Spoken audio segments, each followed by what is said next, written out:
बिस्मिल्लाहिर्रहमानिर्रहीम। अस्सलाम वालेकुम स्टूडेंट्स, क्या हाल है जी। अल्लाह से दुआ करता हूँ कि आप सब लोग खैरियत से होंगे। स्टूडेंट्स, आज का हमारा टॉपिक है STA 301। असाइनमेंट नंबर 2 है हमारे पास। टोटल 20 मार्क्स हैं और इसमें हमारे पास ड्यू डेट जो है वो 23 जनवरी 2023 है। स्टूडेंट्स, ज़रूरी इंस्ट्रक्शन आपने अच्छे से रीड कर लेनी होती हैं। इसमें बहुत सी चीज़ें लिखी जाती हैं जो आप रीड नहीं करते और ऐसे ही असाइनमेंट बनाकर सबमिट कर देते हैं और आपको 0 मार्क्स मिलते हैं। तो पहले आप इसको अच्छे से रीड कर लिया करें। मैं आपको क्वेश्चन का जो है वो थोड़ा सा सॉल्यूशन बताता हूँ। सबसे पहले क्वेश्चन है हमारे पास, an experiment is repeated 100 time and fitted binomial distribution is obtained as a follow. हमें उसने एक फंक्शन दे दिया है और उसने कहा है कि 100 टाइम ये जो है एक्सपेरिमेंट रिपीट किया गया है।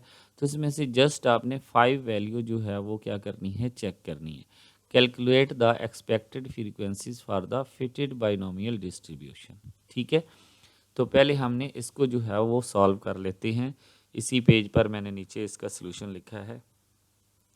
यहाँ पे हमारे पास जो x की वैल्यू हैं वो आपको पता है 0, 1, 2, 3, 4 और 5, ये 6 वैल्यू दी गई हैं। तो हमने क्या करना है, ये इस फार्मूले में टोटल हमारे पास मैक्सिमम जो वैल्यू है वो 5 है। तो हमने 5 यूज़ करके यहाँ पे इसको सॉल्व करना है। ठीक है, तो अब हम क्या करेंगे, ये आपको पता है क्वेश्चन में अगर देखें तो टोटल हमारे पास वैल्यू जो है वो 6 हैं, लेकिन हम मैक्सिमम वैल्यू जो है वो 5 है। तो हम 5 यूज़ करेंगे क्योंकि यहाँ पे C में n जो है वो 5 यूज़ किया गया है। ठीक है, ये C के ऊपर जो वैल्यू होती है ये असल में n की वैल्यू होती है। तो इसको हमने यहाँ पे n की जगह पर यूज़ करना है।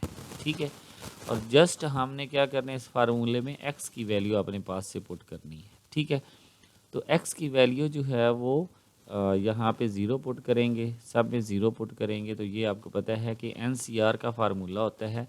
NCR का फार्मूला आप यूज़ करेंगे तो ये आपके पास 1 ही आएगा, और जिसकी पार 0 होती है वो भी इक्वल टू क्या होता है, 1 होता है। और 0.6 की पार 5 रह जाएगी। इसको जब आप सॉल्व करेंगे तो ये आपके पास तीनों को मल्टीप्लाई करेंगे तो 0.7776 आ जाएगा।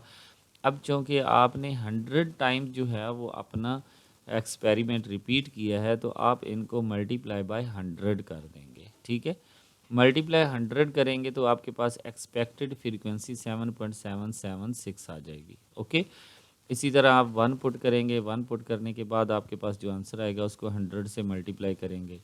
इसी तरह आप 2 पुट करेंगे, मल्टीप्लाई करेंगे तो 34.56 आ जाएगा। फिर आप 3 पुट करेंगे, आपके पास 23.04 पुट आ जाएगा आंसर। 4 पुट करेंगे तो आपके पास 7.68 आ जाएगा, और जब 5 पुट करेंगे तो आपके पास 1.024 आ जाएगा।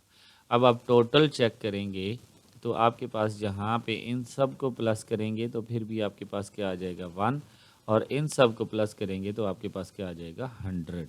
ठीक है, तो अगर यहाँ पे टोटल आपका 1 और 100 कंप्लीट आ रहा है तो फिर आपका जो आंसर है वो बिल्कुल दुरुस्त है। अगर आपका यहाँ पे कोई थोड़ा सा भी प्रॉब्लम हो रहा है तो कहीं से आपने अपने आंसर को चेक कर लेना है। ओके, इसके बाद हमारे पास दूसरा क्वेश्चन है, calculate the means and the variance of the hypergeometric distribution. Hypergeometric distribution का हमें जो फंक्शन है वो दिया गया है, हमने इसमें से मीन्स एंड वेरिएंस निकालना है। ठीक है, तो सबसे पहले तो हाइपर डिस्ट्रीब्यूशन को जनरल इक्वेशन के साथ हम कंपेयर करते हैं। तो हमारे पास जो कैपिटल N है उसकी वैल्यू 50 है, स्मॉल n की वैल्यू 5 है और k की वैल्यू 3 है। मीन्स का फार्मूला होता है n multiply k by capital N।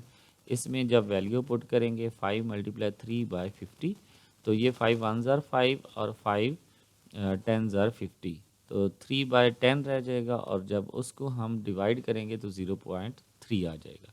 हम इस तरह भी कर सकते हैं कि 3/50 को पहले डिवाइड किया, 0.06 आ जाएगा, उसको 5 से मल्टीप्लाई करेंगे तो 3 आ जाएगा। ये हमारे पास क्या आ गया है जी, ये हमारे पास है मीन्स।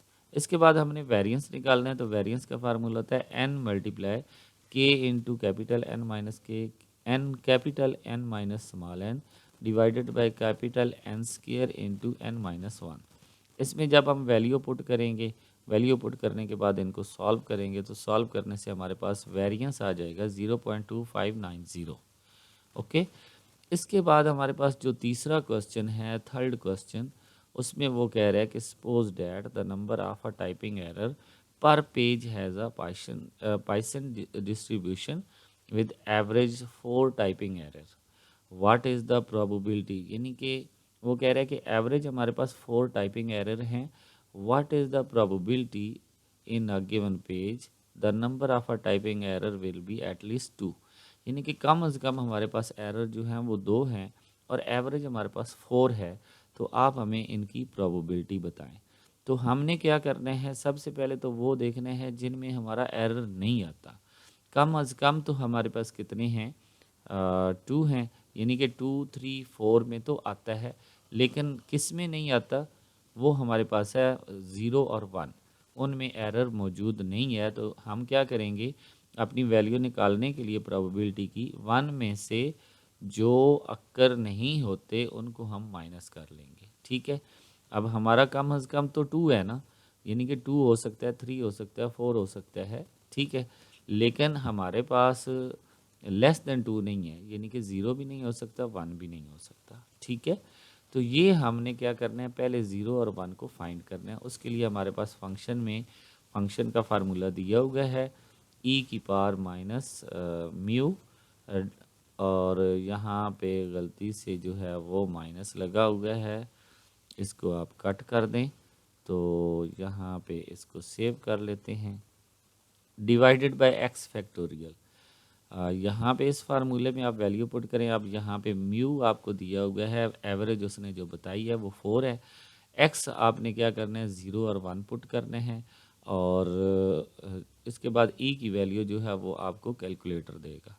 तो हम एक बार एक्स की जगह पर 0 पुट करेंगे तो हमारे पास आंसर आ जाएगा 0.0183।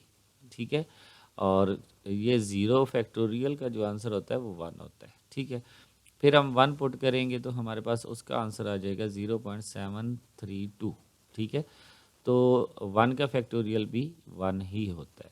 इन दोनों को पहले हम प्लस करेंगे, प्लस करने से हमारा आंसर बन जाएगा 0.091615। अब हमारे पास ये वाली जो वैल्यू है इसको हम 1 में से माइनस कर लेंगे इस इक्वेशन में से। तो अब ये हमारे पास वो प्रोबेबिलिटी है जिसमें हमारे पास एरर जो है वो मौजूद होते हैं। 0.0915 में एरर मौजूद नहीं होते, लेकिन 0.9085 में एरर मौजूद होते हैं। तो ये हमारे पास तीसरा क्वेश्चन था। आई होप कि आपको असाइनमेंट की समझ आई होगी। इंशाल्लाह नेक्स्ट वीडियो में हाज़िर होंगे, तब तक के लिए इजाज़त दें। अल्लाह हाफिज़।